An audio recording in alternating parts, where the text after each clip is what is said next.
Good morning. Conflict and Courage, March 9th, a blessed partnership. Genesis 39, verse 2 and 3. And the Lord was with Joseph, and he was a prosperous man, and his master saw that the Lord was with him, and that the Lord made all that he did to prosper in his hand.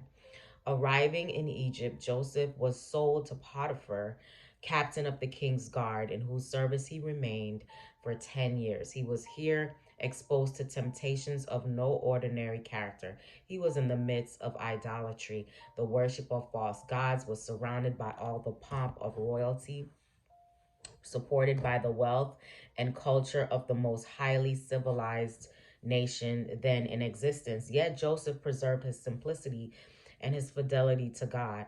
The sights and sounds of vice were all about him, but he was as one who saw and heard not. His thoughts were not permitted to linger upon forbidden subjects. The desire to gain the favor of the Egyptians could not cause him to conceal his principles.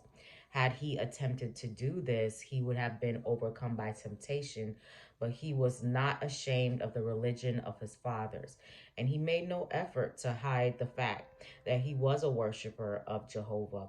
Potiphar's confidence in Joseph increased daily, and he finally promoted him to be his steward, with full control over all his possessions. The marked prosperity which attended everything placed under Joseph's care was not the result of a direct miracle, but his industry, care, and energy were crowned with a divine blessing.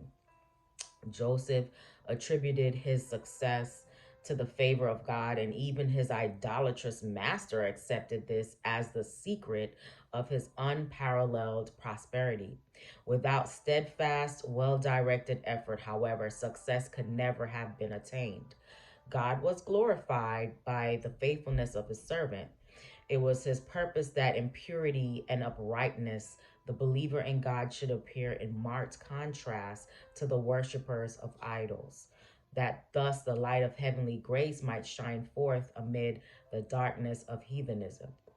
Joseph's gentleness and fidelity won the heart of the chief captain, who came to regard him as a son rather than a slave.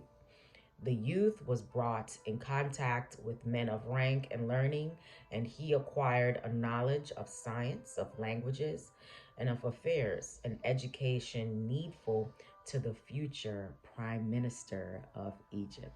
Hope you have a great day today. Live courageously.